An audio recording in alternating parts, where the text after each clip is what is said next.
Hello everyone, hope you're doing well. It's time to have a look at some other news items which have been doing the rounds the last few days when it comes to War Thunder. We have a new Pages of History which is going to be coming out in the next month, and to be honest, it's one of my favorites that they've actually done. Good old Bazooka Charlie is turning up. We'll also be having a look at a supposed leak about the Oplot, which we all know is coming because of course Gaijin said that they were plotting it.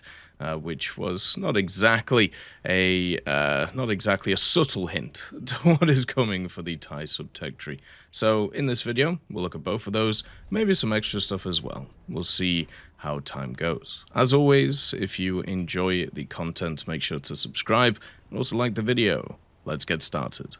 So for September's Pages of History, it's going to be Bazooka Charlie, who his real name is Charles Carpenter.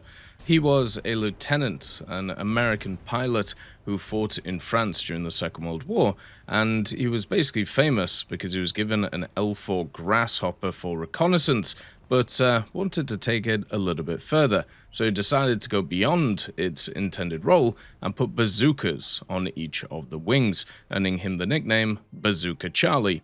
His plane was called Rosie the Rocketeer, and during the Battle of Araucourt, he destroyed a German armored personnel carrier and also 4 tanks.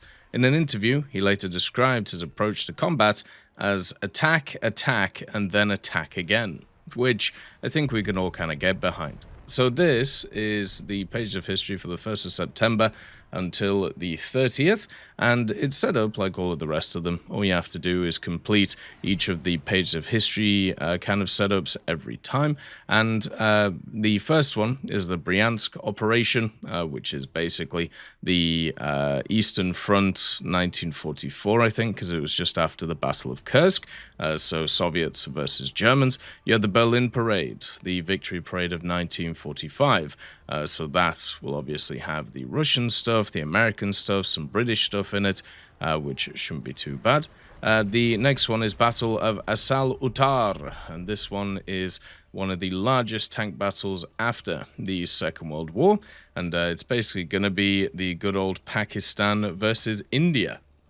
So it'll be interesting to see what forces are actually in that one, because of, the fact that India and Pakistan used a lot of different forces. The next one is the Baltic operation. This is 1944 once again, Army Group North in the Baltics, so basically the Eastern Front, Russia versus Germany once again, and then the Battle of Araucourt, which is 1944 Western Front, with the Allies pushing across France. They ran into some pretty heavy resistance at Araucourt because Germany was launching quite a large counterattack. Unfortunately, didn't really work for them, and they ended up getting hammered. They lost 200 tanks in it, which is just kind of crazy to think about. Then you have the Battle of Hürtgen Forest, of course, another counterattack by the Germans on the Western Front, part of the Battle of the Bulge operation, and then Tuapse defensive operation. This is 1942 in the North Caucasus, so basically the Eastern Front once again, near the start of Barbarossa. And the last one is Operation Samen or Aeme, and this one is the Iran-Iraq kind of setup. Iran's first major counteroffensive was here, so that will be more modern vehicles, T-55s and the like. So most of it, once again, is the Second World War, but they are adding in some different vehicles some different kind of like battles from post-World War II, which is kind of cool to see. One of the interesting things as we expand more nations in War Thunder means there's more opportunities to do these Pages of History, which I think is really cool. And hopefully we don't just get Bazooka Charlie. Hopefully we could actually get his Grasshopper at the same time, which I feel like would be pretty fun as a little event vehicle.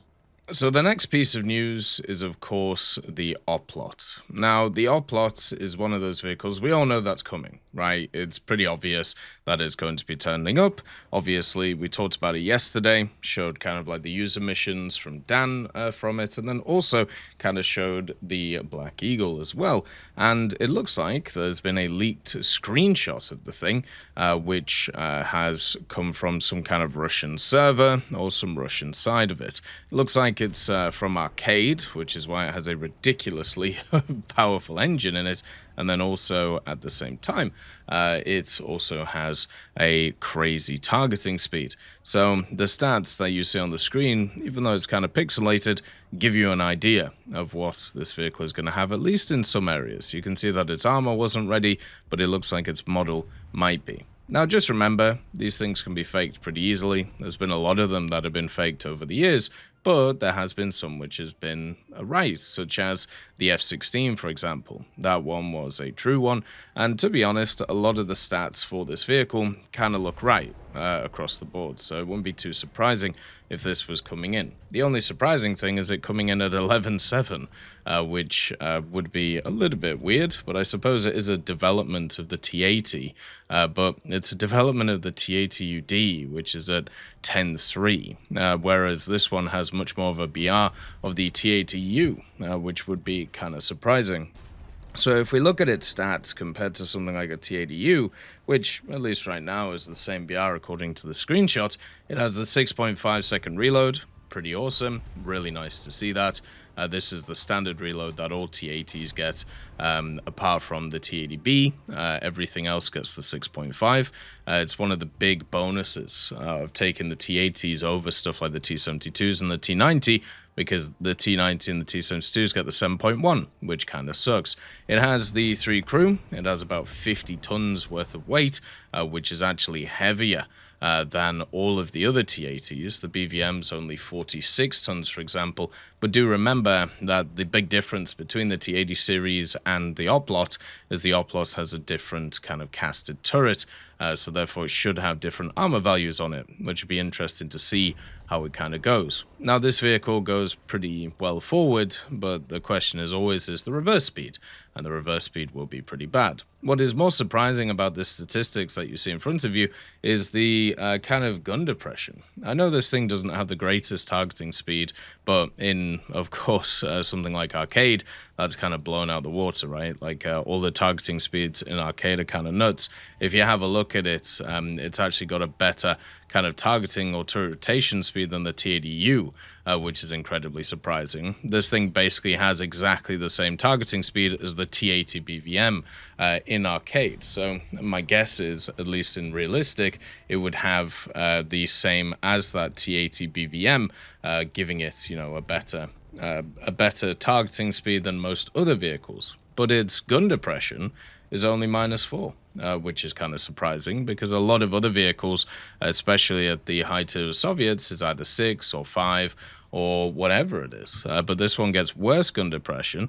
The elevation is also pretty rough, and at the same time, it keeps the 125mm.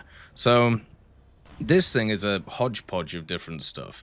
It has the T80 BVM targeting speed, or at least the turret rotation speed. It has kind of the actual gun depression and elevation, which is similar to the T90A.